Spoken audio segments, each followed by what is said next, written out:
Hello, আসসালামু আলাইকুম everyone. আজকে আবার একটা নতুন ভিডিও তোমাদের সাথে শেয়ার করছি। Actually I'm a beginner, so আমি ছোট, ছোট ভিডিওস বানিয়েই এখন আরকি প্র্যাকটিসিং করছি বলতে পারো। সো এখন তোমাদের সাথে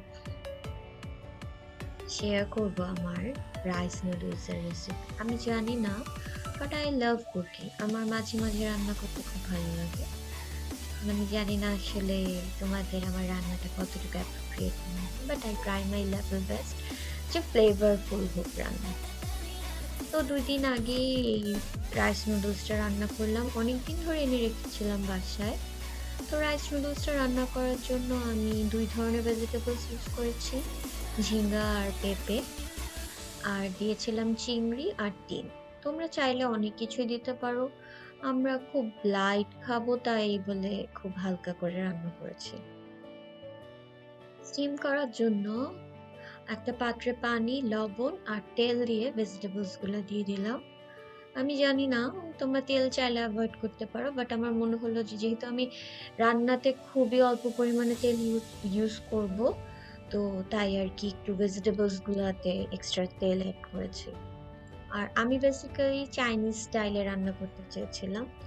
যেহেতু আমি নিজের মন মতো রান্না করি, চাইনিজ এক্সাক্টলি চাইনিজ ফুড রান্না করতে যা কিছু ইউজ করে সেগুলো আমি কিছু ইউজ করি না। সো এখানে তোমরা বলতে পারো ডিমটা কেন আগে ফ্রাই করছি, বিকজ আমার ভালো লাগে না যে ভেজিটেবলের সাথে ডিমটা একদম সগি হয়ে যায়, মানে ক্রিস্পিনেসটা থাকে না ডিমের। তো আমি ডিমটা একদমই লাস্টে ইউজ করব যাতে করে দেখবা তুমি। এনিওয়েজ, তো ডিমটা আমি স্ক্র্যাম্বল এগের মতো একদম গুঁড়া, গুঁড়া করলাম নেড়ে-চেড়ে। তো ওই তেলটার মধ্যেই আমি চিংড়িগুলো দিয়ে দেই। চিংড়িগুলা মানে কুকড হওয়ার জন্য সাথে দেই জিঞ্জার, গার্লিক জিঞ্জার পেস্ট।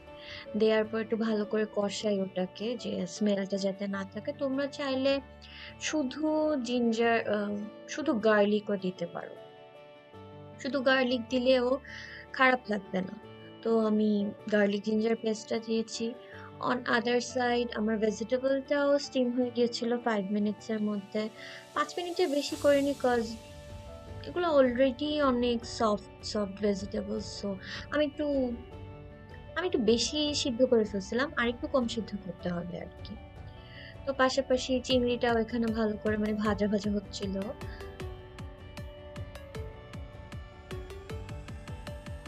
তার চিংড়িটা এখানে কুকড হতে, হতে ওখানে আমি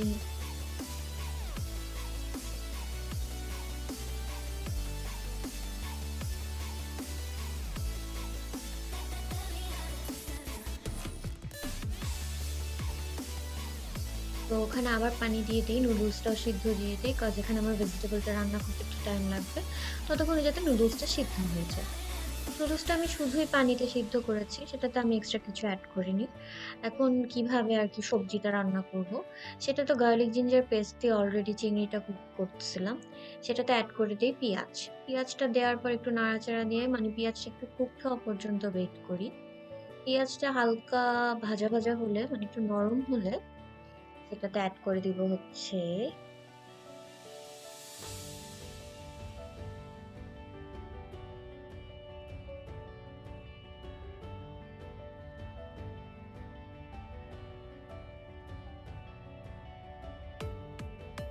আমি মাত্র, মাত্র এডিটিংও শিখতেছি। সো আই নো গাইস একদম পারফেক্ট হয় না সবকিছু। খুবই পারফেক্ট হতে হবে। আমার ওরকম কোনো প্রেশার নেই। It's just for my time pass. তো তারপরে যে পেঁয়াজটা ভাজা, ভাজা হয়ে গেল, এড করে দিলাম ভেজিটেবলস গুলো। ভেজিটেবলস দিয়ে ভালো করে নেড়ে-চেড়ে, নেড়ে-চেড়ে একদম মানে ভালো করে নাড়াচাড়া দিই আরকি। তারপর ভালো করে নাড়াচাড়া দিয়ে সেটাতে আমি এড করে দিব হচ্ছে একটু সল্ট এড করে দিই পরিমাণ মতো, হালকা আরকি। আমি একটু, একটু করেই সল্ট দিই। আমি একবারে সল্ট দিই না, বিকজ আমার তখন ভয় লাগে মনে হয় আল্লাহ অনেক লবণ হয়ে গেলে তখন কেউ খেতে পারবে না। আসলে লবণ কম হলে প্রবলেম নেই। লবণ নিয়ে খাওয়া যায়। বাট খাবারে লবণের পরিমাণ বেশি হলে তখন আর খাওয়া যায় না। ওটা ওয়েস্ট হয়ে যায়। তারপর মরিচগুলো দিয়ে দিই, চিলিগুলো দিয়ে দিই। মোটামুটি হাফ কুকড হয়ে গেছে। অন আদার সাইড আমার নুডলসটাও স্টিম হয়ে গেছে। নুডলসটা স্টিম হয়ে গেছে কারণ আমি যেহেতু মাঝখানে অনেকক্ষণ গায়েব হয়ে গিয়েছিলাম, তাহলে এটাও তোমাদের বুঝতে হবে। নুডলসটাই আমি তখন নামানোর ইসে চলে গেছিলাম। নুডলসটা স্টিম হয়ে গেছে। তারপর আমি নুডলসের কড়াইতেই ওইটা দিয়ে দেই, ভেজিটেবলটা দিয়ে দিই। বিকজ অনেকগুলো নুডলস নাড়াচাড়া দিতে হবে। এই যে আমি ডিমটা এড করে দিলাম। ডিম এড করার পর আমি হালকা একটু সয়া সস দিব, বিকজ বেশি সাদা সাদা মনে হচ্ছিল আমার।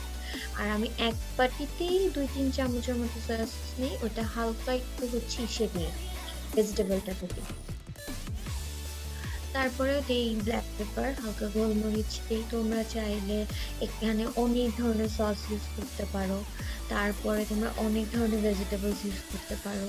বাট আমার না রাইস নুডলসের টেস্টটা তেমন ডিফারেন্ট কিছু মনে হয়নি।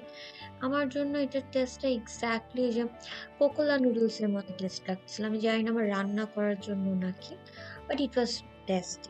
ভালো লাগছে, মজা ছিল আর কি। তোমরা চাইলে ইজিলি এভাবে করে কুক করতে পারো। Thanks for watching. আর আমি যা ভুলভাল বলছি, সরি ফর দ্যাট।